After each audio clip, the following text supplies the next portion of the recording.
enough of that. That's the pre-show. We're not doing the pre-show. We're not doing the after show. This is Thursday, and something a little different. John, at some point, and I've alluded to, and I think I pointed out earlier, I think on social media, one of the social media shows last week, not this week, but last week, I went through a campaign that I ran for some fractional CMOs who are by far the fastest growing part of my business, right? And we looked at some tools and how it was done through LinkedIn, the response rate, the conversion rate, and all that kind of stuff. And that led to a lot of meetings and to me being on a podcast, the Virtual CMO, a couple weeks ago. And being on the Virtual CMO and also the touch point of reaching out to people resulted in invitations to speak to larger groups, not just individuals. And one of those larger groups is a company called Growth, like fantastic name, by a really good website. And just I'll be talking to them. It's now I should explain. The fractional CMO market is a little different, or let's call it a marketplace. The marketplace is a little different than you might expect. And I think we may have touched on this before. Most fractional CMOs are independent, like completely independent. They're one-person companies. They're like, you can think of them as freelancers or solopreneurs or individual contributors, or however you want to think about it. And they may have like an assistant or something helping them out, or a VA. And they're doing their marketing on their own. They're doing their sales on their own. And what they, to put in sales terms, what they kill, they eat. And then there are these collective companies that may have anywhere from like 4 to 100 CMOs. And it works almost kind of like a Remax model, right? Like you understand that when you're a local Remax realtor is not an employee of Remax. They're part of a group that shares advertising costs and back-end costs and marketing and signs, and also they benefit from brand recognition. Hey, just to break in for a second. Yeah. Oh, there's Dr. V. Yes. Here. So I distributed the many CMOs places. are in these collectives, kind of like Remax, and I'm talking to over the next couple of months, probably definitely several of these collectives. But one of them is going to be on Monday, this coming Monday. Oh, cool. And as I'm, and it's all around sort of helping them reframe how they approach getting customers. And so a little bit on positioning and some of the stuff. And I figured, you know what? I don't have like the whole thing ironed out yet, but I have all the main pieces. And I bet it would be interesting for folks to get an idea of what's being said in these sort of, because, we're not recording this meeting. This one, of course, this video is recorded because it's on LinkedIn and stuff. But the talk I give to this company, no one's going to record that as far as I know. So it will never be seen again. But it makes sense to go over the big concepts. And just sort of, some of these are sort of a refresher, and some of these are like new ideas. And so I'm going to go ahead. You guys can see the positioning thing on the screen, right? I can. Yeah. What? Where? How? Why? Exactly. So let's see here. Let me go over that so I can look at it and while I'm going. And it is moving, right? It is. Yeah. It is. Okay. It's a little So jiggly. let's talk about positioning. Positioning breaks down into, I actually finished the section 4 cohort course on positioning with April Dunford. It wasn't really appropriate or applicable to my market. So, but the concepts are there. Positioning is pretty much almost the first thing you need to understand from a marketing point of view before you do anything else. So you need to know who you are and who the customer is and where that overlap. There's a circle for you and a circle for them, and where do they overlap in a Venn diagram kind of thing, right? Now, small companies that don't have marketing departments, companies like, freelancers and individual contributors and solopreneurs and most fractional CMOs and even larger collectives of CMOs, right? They, some of them position, or some people in some companies position according to where. So they're limited to like a metro area, for instance, or a state or a country, or only on planet Earth. They do nothing in space. Technically that could be a positioning. And also they may choose a particular industry like healthcare, right? Or manufacturing, or they may choose a vertical inside an industry. So not just healthcare, but radiologists, or hospitals with fewer than 500 employees, or companies in any market, SaaS company, whatever, between $5 and $50 million in revenue. And so that's one way to position yourself. It's one way to define your niche. It's also the easiest, the most common, and the hardest to get any kind of extra value or extra margin or profit out of.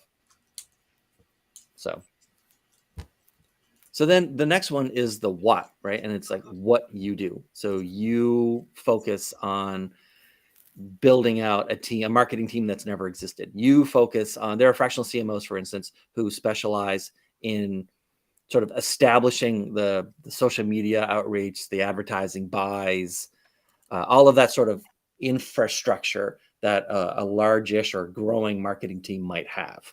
That is not in place yet. They might focus on, some of them focus on just launching new products.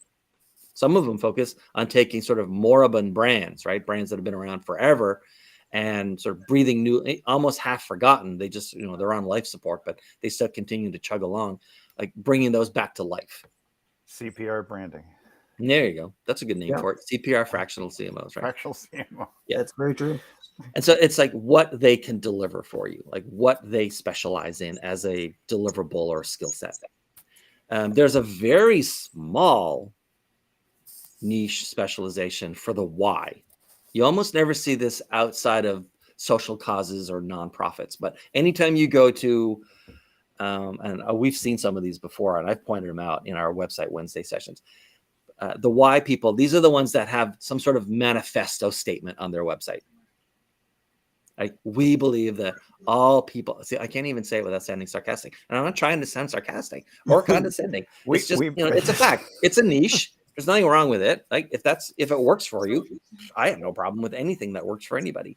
But it essentially, like, we believe in X, and therefore we help Y do Z.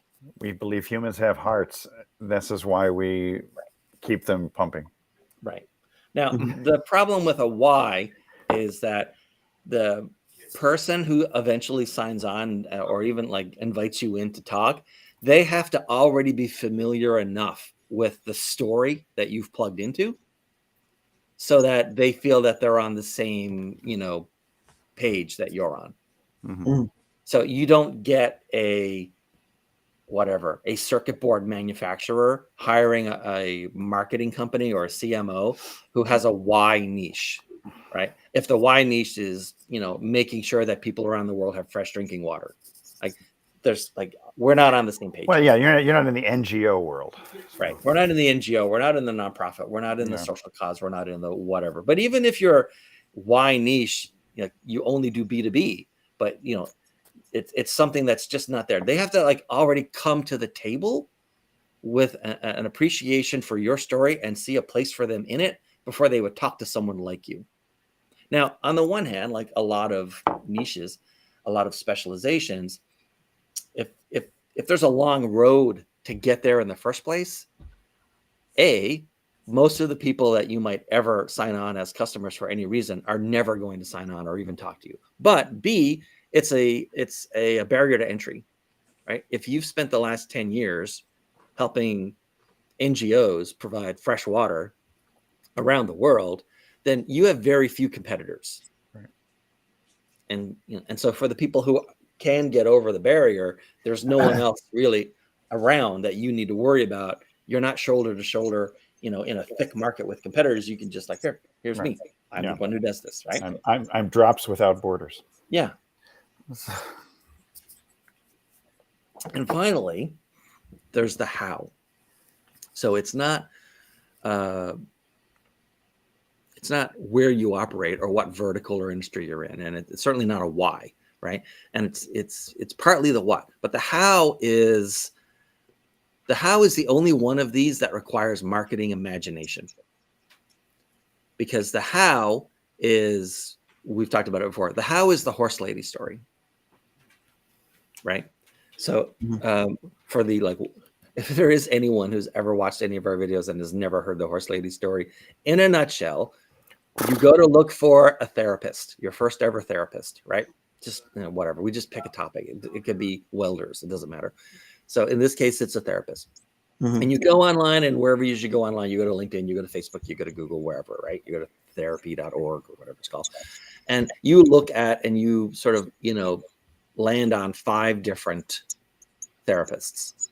And the next day, your best friend or your mom or your spouse, whatever, says, so like, how's the search going for a therapist? Do you feel you're any closer to a decision? Like, who have you seen so far?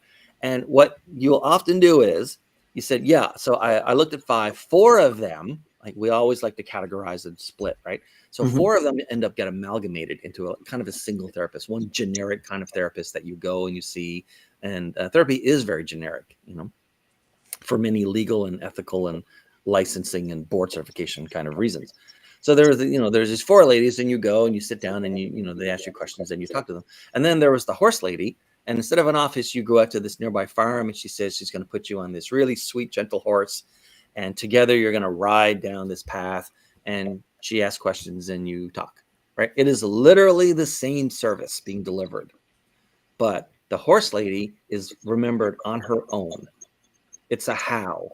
It's not what she delivers. She delivers the same thing as everyone else. And almost all of us deliver the same thing as someone else.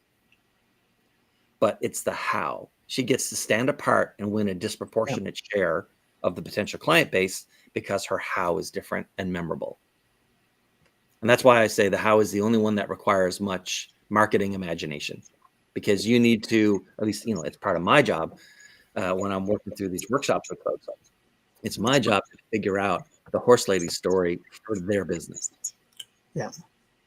So as far as positioning and niches go, the how is the cheapest one because it just requires mental effort and some time talking about your business. It can be the hardest one if you don't have a background in figuring out how to make something every day sound new again. Do you guys know who Jason Zweig is? Jason Zweig is a columnist for the Wall Street Journal. I'm not even sure he's still there. But he writes a weekly personal finance kind of column. Gotcha. And he wants, the basics of personal finance are pretty much, right? Make more money, save more money, invest wisely. And I once saw him describe his job as, my job is to write the same column 52 weeks a year, but make it sound different. I mean, really, what is a dieting columnist or writer, weekly column do? They're just telling you the same thing over and over, but in slightly different ways. How is sort of like that, right? All of this stuff is sort of like that. The how is figuring out how to say it in a different way so that you stand apart long enough to get you to the meeting and do your pitch. So anyway, we'll be talking with them a little bit about positioning. And then, John, you and I were talking earlier about this. So you can, on the left, and you can see there's a double-sided arrow in the middle, right? And at the top is sales, and the bottom is marketing, the white arrow.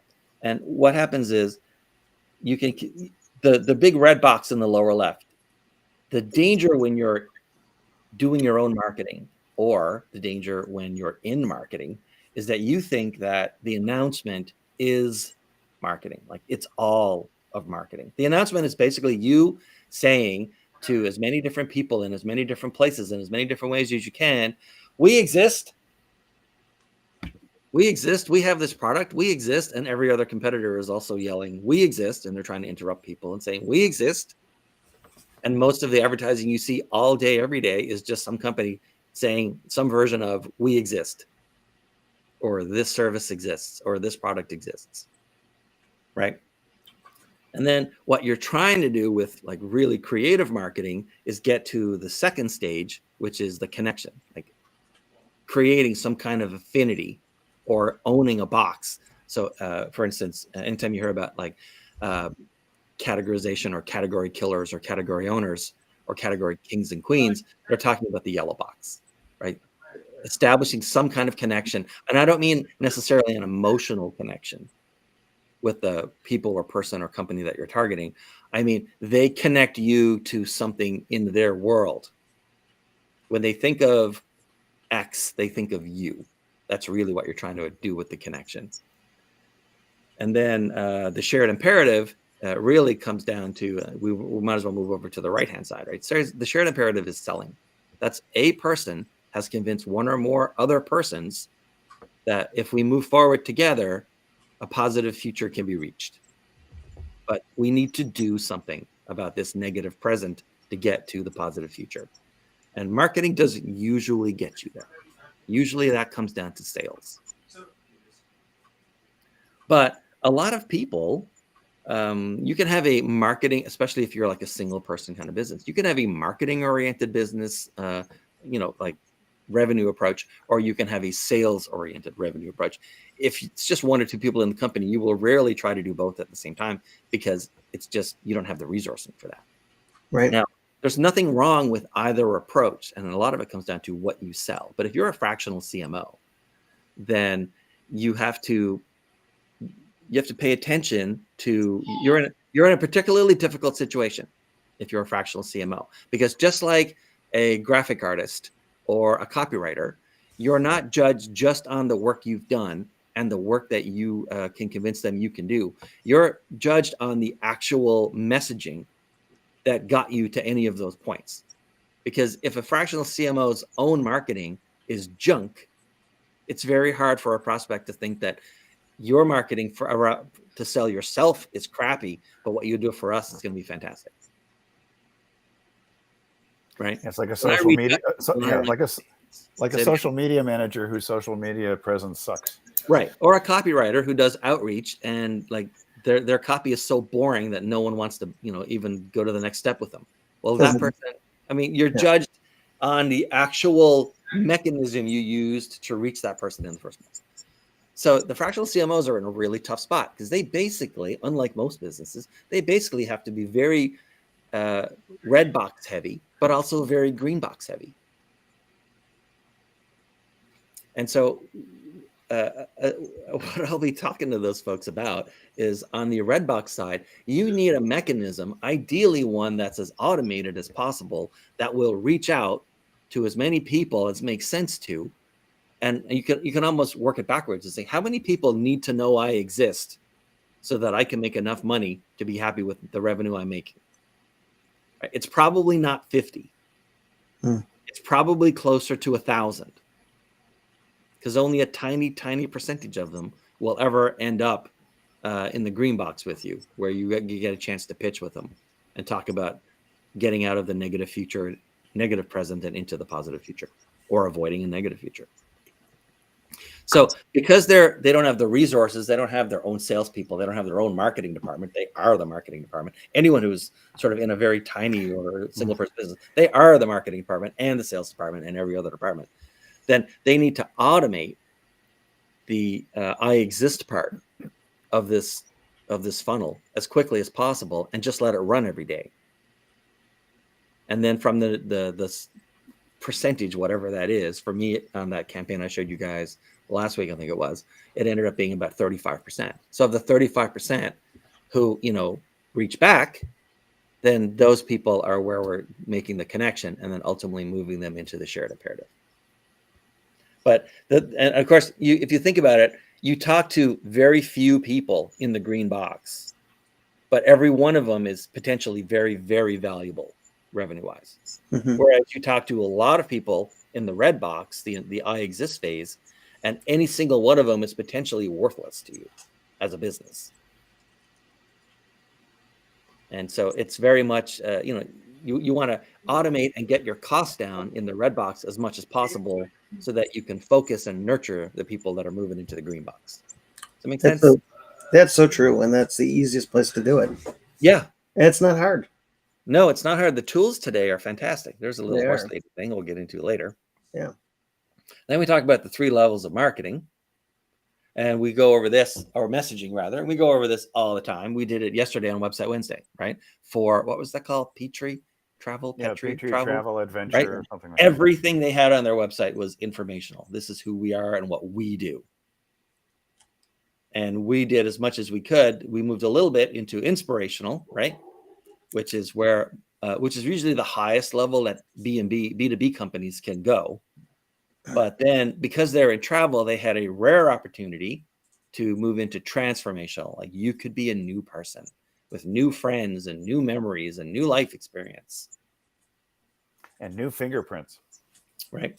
But you That's see it everywhere. Everyone, like in their social media profiles, in their outbound, in their they only think about themselves and what they want to say and how they should say it, and they don't think about what anyone would want to hear, what they might remember, or what would keep their attention. And so almost all of them, if you go back to the red box, almost all of them stick to the I exist, I exist, I exist, I exist. If you ever see that movie Finding Nemo, all the seagulls, all they ever say is mine, mine, mine. Right. And that's all they say, right? That's all this sounds like to the market. I exist, I exist, I exist too. I'm over here and I exist. I exist. We also exist. That's all it's like. So don't name your company Seagull Marketing. Definitely not. Okay. And then we go to tone. And I'm not sure we've spent really much time on this one compared to the other topics. But from a marketing and sales perspective, this is the spectrum, right? And the blue area is clearly the tiniest, but it's where you need to live.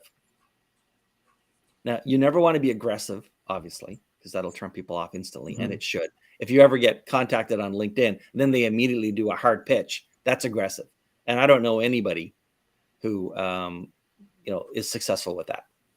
There must be somebody, because everyone keeps trying to do it. They keep trying to do it to me. So. But I instantly mute and kill those people, right? I kill those threads. No, you're out right away.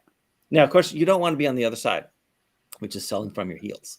And selling from your heels is a concept where you're sort of leaning back away from the person you're trying to influence. And it never works. Nobody's ever persuaded by someone who's trying to increase the amount of space between you and them. And in outreach, this ends up in messages like, so this might not be for you. And, a lot of people, it's really not well suited to them either. But if you happen to be interested, then I wouldn't mind talking to you about X and Y. Maybe someday. The example I used to give for this is, imagine that your friend comes in and hands you, they have 2 cans of Coke, right? And they give you one and they say, here, I got you a Coke. And then without ever breaking eye contact, they start backing away from you, right? And there's no way you're opening that can of Coke. It's not going to happen because it'll explode. They shook it up. That's what selling from your heels feels like to the prospect. So don't do that. But then what you find, especially in B2B with a lot of technical kind of companies, manufacturing and software and tech companies, is sort of the neutral or objective. We're like, yeah, I can see both sides of this, or every aspect of this is nuanced. And so I can see where you might disagree. In fact, I'm going to prevent any conflict or disagreement by letting you know up front that there are multiple options that you could go, and we're just one of them. Okay. The problem with that is there's nothing for a listener or viewer or prospect's mind to hook onto, right? They leave the meeting and they have no effing idea if they're any closer to making a decision or even what the real criteria for it should be. But a lot of companies do the neutral or objective, especially, like I said, in tech, engineering heavy or manufacturing heavy kind of stuff. And then there's assertive, and assertive is the sweet spot. Assertive is simply this. This is true, and I stand on it. So did I. Especially with no nod effect. So there you go. That's all it is. This is true, and I stand on it. It's simple declarative sentences. No, that's not Hard to get people to do it. Especially since I do mostly in B2B, it's very hard to get people to say something in their marketing and actually stick on it. Because, they're worried about legal, they're worried about, standing apart, they're worried about by either overtly or implicitly, they're bashing a competitor. They're not. If you have a skilled enough writer, that'll never happen. But there you go. And then I think this is the last slide. No, yeah, second last slide. So then the last part is sort of putting all that together. You need to be everywhere that they are, and you need to be sort of you on your best day. I read this book once. Do you know who Tina Fey is? Of course. So Tina Fey, for anyone who doesn't know, she was at one point the head writer on SNL, and then they had a show for several years called 30 Rock. And her autobiography is really interesting. And one of the things she talks about is sort of women and being in sort of like magazines and on the cover and stuff, and all of the photoshopping and stuff that goes on to make people more attractive. And she has this line that really comes out. She says, the only really acceptable but still truthful Photoshop editing on for when people are taking photos of you to put in media is as long as it looks like you on your best day in your best lighting, that's as far as it needs to go. Making you thinner, making your cheekbones more pronounced, changing your skin tone, all that stuff is just wrong. But you in the best lighting on your best day, that's as far as photoshopping should go. And your marketing should look like you want to be everywhere that your prospects are likely to be. And if that's LinkedIn, and if that's your own website, and if that's whatever, then you go there. If they're listening to podcasts, get on those podcasts, right?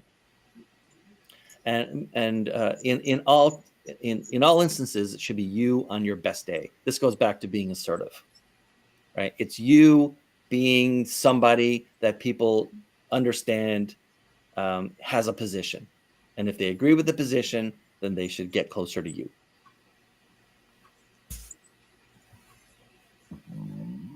And finally, you're just trying to thread all the needles at once. We don't need that. So there's the last one, right? Really, not this is the last one for this video, but essentially you're trying to choose a horse lady story that works for you and your market that you can assertively talk about with inspirational content. And you want to be you need to be doing the I exist marketing / selling. You need to do the we're in the same group, like, they have a connection, and then we'll accomplish X together. That's what you're trying to build. And you just stack it up like Legos. Make the Lego and then stack the Legos. And there's your marketing. So that's what I'll be talking about for these guys. And I'll probably turn it into a video. It'd be a good idea. I like stacking Legos. There we go. Make Lego horses. Well, so they're fractional CMOs, because they're just part of a CMO. And I guess we should talk about the positioning. I have a positioning workshop, and what we're going to do, Dr. B, we finally picked a date. So the date will be the first Thursday of wait, is it the first Thursday? It'll be it's Thursday, the week of the 8th? Labor Day. Is that September 8th? 7th. Yeah. 7th. That's it. Okay, yeah, we did talk about 7th yesterday. Yeah. Okay. So we talked about like the Tuesday, Wednesday, but we'll do it on the Thursday. And I expect this to run about 90 minutes. The positioning workshop is 20 plus questions that I run clients through. And through that, we get to sort of build their the how versus the where, or the what, or the why kind of positioning, and then sort of the story around that and their angle and that whole thing. And so we'll be doing that. Now, of course, it won't be one-to-one like the actual workshops are.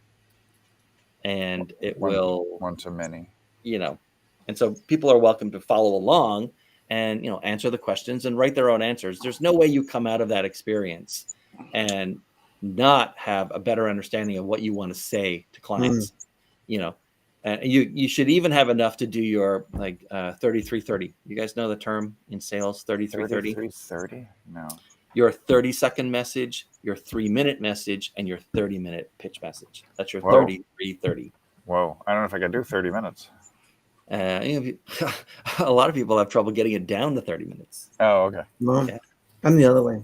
But in sales, right, you have like your elevator pitch kind of thing. It's a terrible name for it, but elevator pitch kind of thing. And then your sort of 3-minute introduction when someone says, hey, this is Dean. Like, hey, Dean, what do you do? Blah, blah, blah. There's your 3 minutes. And then your 30-minute is your actual pitch. Would you prefer calling it an escalator pitch? No, but that reminds me of that great and tragically passed away too soon, Mitch Hedberg. Mitch Hedberg, the comedian. Sounds familiar. Right. I can't remember. Sure. Mitch Hedberg is he's one of those he's one of those guys I don't even know how to explain it. He's just really great guy. And one of his jokes is one of the best thing about escalators is you never need an out of order sign. You just need a sign that says temporarily stairs. I like temporarily stairs. Yeah. He also has one that says rice when you're hungry and you want to eat 2,000 or something. I missed that guy. He was a great comedian.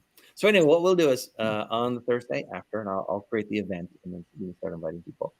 And I think I'll provide a handout that people can just like download to go along, sort of like a workbook and fill in stuff. We'll do the whole thing, and there's no way you don't come out of that experience with a clear idea of like who you are and what you do and who you're selling to and what you're going to say to them.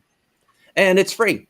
So, it will not be one-to-one, which costs $400, but instead this one is free, but you do a lot of the work yourself. Sometimes it just takes a few key ideas. Sometimes it just takes one person saying one thing that you've always known, but in a different way.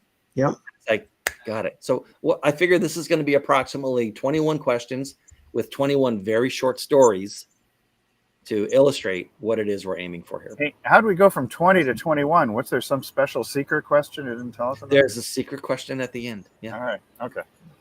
Now we got it. There you go. We'll reach the age of maturity. Yeah. So we'll do that, like I said, first week of September, first full week of September. And I figure about 90 minutes. You guys, I hope you'll attend to help me. Of course. Any questions? And if people want to put something in the comments, then, we can actually answer their questions. Or hopefully answer at least some of them. But make it, more engaging. But we'll just go through, like, here's the workshop, and here's what it covers, and here's what you would answer, and blah, blah, blah. Yada, yada, yada, as they'd say. Yada. Sounds good. I'm a little uncomfortable accepting handouts, though. Oh, I think you'll get over it. Okay. All right. I think that's it. We're 1 minute past our 30-minute target, or we always try to finish in 30 minutes. Any parting words, guys? Oh, I'm How's Syracuse? I'm adjusting to a new time zone. It's actually quite lovely. I'm outside on the deck now because I had to avoid my sister's cat, and I feel so much better now that I'm outside. So yeah. Oh yeah, that's why. I haven't been to Syracuse in like years and years. If you should go to Zillow and look at what houses cost there. Yeah, I know. Because you're from Southern California, it will blow your mind, right? Oh, I know. Houses in Syracuse are. It's the same thing. Buffalo too. Actually, Buffalo is even better than Syracuse. Yeah. And there's plenty of water. Kendall's even better than all of them. Kendall's better than all of them. But you can buy quite a lot. Little town that nobody knows where it is. I know. My wife saw this one a while back. It was a 27-room mansion for like $700,000. Oh yeah. I mean, it was enormous, right? It had it was a compound basically. One house, it was crazy. Brick, beautiful house, beautiful inside, beautiful outside. The grounds are beautiful. $750,000, not even. I mean, as long as you can afford your heating bills, quality of life is amazing, actually. Yes. And I mean, most of the construction there for the last many decades, those houses tend to be, for instance, I used to live in Florida. Houses in Florida are not energy efficient at all. They're just slapped up as fast as they can slap them up. But houses in the Northeast and all of Canada are built to be they're tighter, right? And energy efficient insulation R18, R20 something insulation. Yeah, that's my house. All right, that's it for this week. Right. We didn't have one. When did we not have one? Tuesday, right? Tuesday. So we only did 2 this week, but so be it. We fixed Restream's streaming problem. So thank you. Oh, and they reached out to me too. Yeah, I saw that they sent you something. Yeah. So thanks for fixing our problem. We'll tell everyone else how to fix it now. Great. Thank you, Restream. Yeah, and I'm sure we're taking more credit. Right. And so we'll be back on Tuesday we'll finally do Social Tuesday again. Social. It's not, by the way, it's not Socialist Tuesday. It's Social Tuesday. Somebody confused that. Yeah. All right.